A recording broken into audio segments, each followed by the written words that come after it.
Nahaharap umano sa dumaraming kaso ng karahasan ng naiuulat sa mga environmental journalist sa buong mundo. Ayon yan sa United Nations Educational, Scientific and Cultural Organization.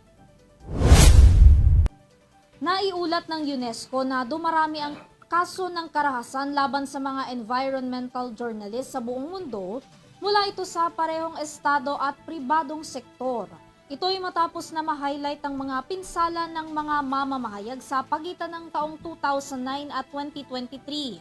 Mahigit sa 70% na mamamahayag na sinuri ng ahensya sa 129 na bansa ang nagsabing sila ay inatake, pinagbantaan o pinilit at ang karahasan laban sa kanila ay lumalala pa.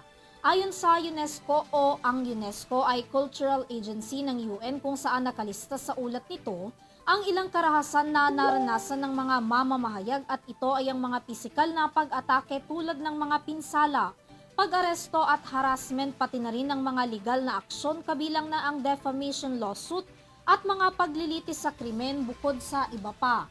Hindi naman bababa sa 749 na mamamahayag, grupo ng mga mamamahayag at media outlet ang inatake sa 89 na bansa sa lahat ng rehiyon ayon sa ulat ng UNESCO.